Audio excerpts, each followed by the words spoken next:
Narito po ang kasaysayan ng ating iglesia, simula nang ito ay matatag at maipahayag ang salita ng Diyos sa bawat isang mananampalataya.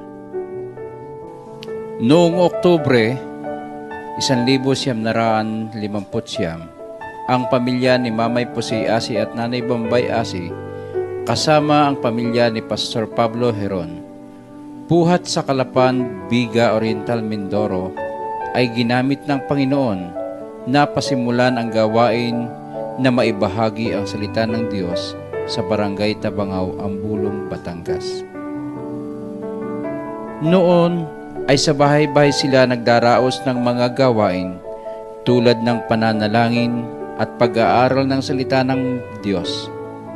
Malayo man ang kanilang lakbayin, kahit sa kaparangan hindi naging hadlang upang maipahayag sa buong Ambulong ang mabuting balita ng kaligtasan buhat kay Jesus. Hindi mapapasubalian na ang sama-samang pananalangin, pagsunod at katapatan ng ilang mananampalataya ay nadama at naranasan ang pagkilos ng banal na espiritu, kaya naitatag ang Foursquare Gospel Church sa Ambulong. Ang tahanan ng Mami Bisyong at Nanay Muding ay naging church house kung saan nagtitipon sa araw ng linggo. Ipinangaral din ni Pastor Heron ang mabuting balita kasama ng mga mananampalataya sa kalapit barangay na may kagalakang ipahayag ang kanilang mga kamag-anak, kaibigan at kabarangay sa ginawang kabutihan ng Diyos sa kanilang buhay at sambahayan. Matapos ang ilang taong paglilingkod ni Pastor Pablo Heron sa Ambulong ay ipinadala ng district ang isang student pastor na si Pastor Pablito Isog taong 1962.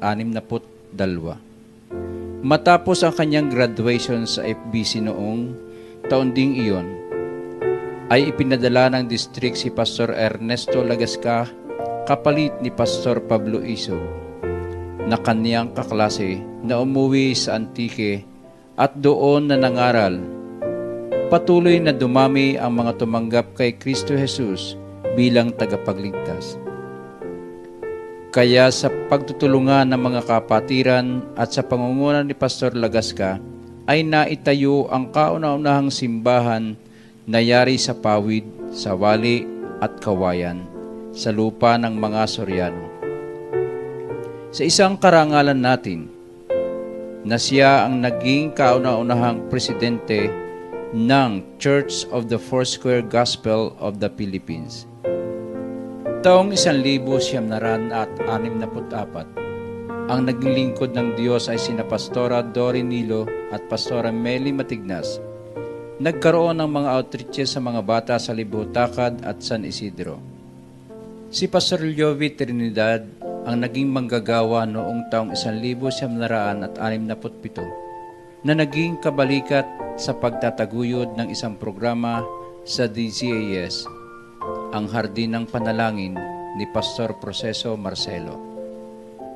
Dumating ang pagkakataon na wala nang maipadalang manggagawa ang district ay napagpasihan na pag-isahin na ang Santa Clara Foursquare Church at Ambulong at ilagay sa sentro ng bayan ng Batangas sa kadahilanan na di makasimba ang mga taga-Ambulong ay may 2 elders na ipinadala ang Batangas Foursquare Gospel Church sa Ambulong sa buhay ni na Brother Sulpi Malibiran at Brother Sergio Ramirez na siyang nagbahagi ng salita ng Panginoon.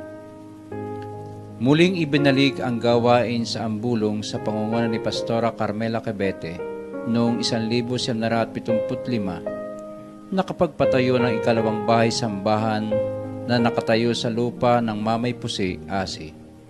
Patuloy na kumikilos ang Panginoon sa buhay ng kanyang mga anak. Taong 1979 ay nagkaroong muli ng student pastor ang Ambulong sa buhay ni Pastora Joy Sudoy. Noong taong ding iyon, 1979, ay dumating si Pastor Danilo Fernando Sa pangatlong pagkakataon ay naitayo sa pangunguna niya ang bagong simbahan na yari sa bato na itinayo sa lupa ni na Brother Punying Cantos at Sister Belen Cantos. Ang mag-asawang kapatiran ang tumulong na mabili ang lupa sa kasulukuyang iglesia. Dahil sa likas na pusong mapaglingkod, si Pastor Danny ay nag-church planting sa lugar ng Bawan hanggang sa mailipat sa bayan ng San Pascual. Siya rin ang naging kauna-unahang superintendent ng Batangas Division. Taong 1983 nang ang naging manggagawa sa Ambulong ay sina Pastora Liza Montoya na siya ring nagbukas ng gawain sa bayan ng Lipa, Batangas, at Pastor Leonie Presto Asi na sa kasalukuyan ay nagpapagamit sa iglesia bilang council at treasurer, leader ng cell group, teacher ng PESOL at church planter sa Barangay Simlong. Naging masigla sa paglilingkod ang mga kabataan na patuloy na gumagawa sa kaharian ng Diyos. Kalaunan ay dumating naman ang mag-asawang lingkod ng Diyos na tubong Romblon, sina Pastor Buddy Famadico at Pastora Rose Famadico kasama ang kanilang dalawang anak.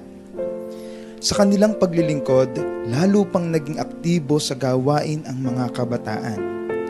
Siya rin ang nagbigay ng kasalukuyang pangalan ng simbahan mula sa Ambulong Foursquare Gospel Church ay naging Shekinah Glory Foursquare Gospel Church na ang ibig sabihin ay the radiance or the presence of God.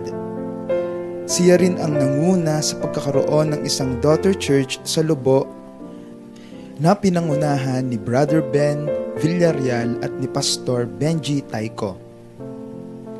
Dumanas ang iglesia ng isang pagsubok, subalit patuloy nilang pinanghawakan ang mga pangako ng Diyos at ang kanyang mga salita. Patuloy silang nanalangin, nagpuri, sumamba at nangaral ng salita ng Diyos sa pangunguna ng tatlong kapatiran sa iglesia na sina Pastor Leonie P. Asi, Brother Nestor Carmona at Brother Danny Dagos. Noong Mayo 1972, naging pansamantalang manggagawa si Pastor Darrell Maghirang sa Ambulong. Tinanggap ang hamon sa paglilingkod kahit siya ay nag-aaral pa. Muling naibalik ang sigla sa paglilingkod ng mga mananampalataya sa Ambulong, lalo't higit sa mga kabataan. Si Pastor Ramilo Yap, na isa ring estudyante ng FBC, ang nagpatuloy matapos ang gawain ni Pastor Maghirang sa tulong ni Brother Boy Makabani. Siya ang nagpastor mula taong 1972 hanggang 1974. Ang sumunod na manggagawa ay si Pastor Romy Sulueta mula taong 1974 hanggang 1978.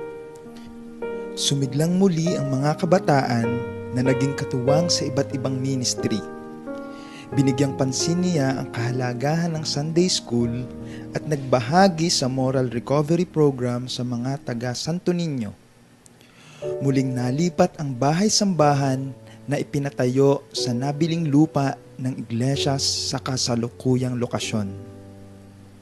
Noong Hunyo 1978 ay nagpasya na sumunod sa tawag ng Panginoon si Brother Nestor Carmona. Nag-aral sa Asian Theological Seminary o ATS at nakapagtapos noong ika-31 ng Marso taong 2006. Sa taon ding iyon ay pinagkalooban siya ng katuwang sa buhay sa katauhan ni Pastora Thelma Closa Carmona at ang kanilang pagmamahalan ay nagbunga ng 2 anak, sina Amy Queenie at Bert McPherson, na hango sa pangalan ni Amy Semple McPherson, founder ng Foursquare Church na nagmula sa bansang Amerika. Bilang pastor na tagapanguna mula taon 1978 hanggang sa kasalukuyan, ay naisakatuparan niya ang mga sumusunod na mga gawain sa gabay at patnubay ng Banal na Espiritu at bunga ng mga pananalangin. Taong 2000 ay nakapagbukas ng Learning Center na kalaunan ay naging Sunshine Christian School at ito ay tumagal hanggang 2012. Naging kabahagi sa isang short-term mission exposure sa Nepal noong Mayo 2004. Pagbibigay ng suportang pinansyal sa mga misyonero sa bansang Myanmar, Morocco, China at Nepal. Taong 2007 hanggang sa kasalukuyan ay naipahintulot ng DepEd na makapagturo ng values instruction sa mga paaralan ng Ambulong, Tabangaw at Malalim. Sa Setyembre 1, 2007, ang dating Batangas Division ay nagkaroon ng dalawang grupo, West at East, at ang East Division sa kanyang pangunguna. Taong 2009 nang pasimulan ang pagpapatayo ng kasalukuyang iglesia at naihandog sa Panginoon noong Abril 20, 2014 sa pangunguna ng Pangulo ng Church of the Foursquare Gospel in the Philippines, Reverend and Dr. Val Chavez.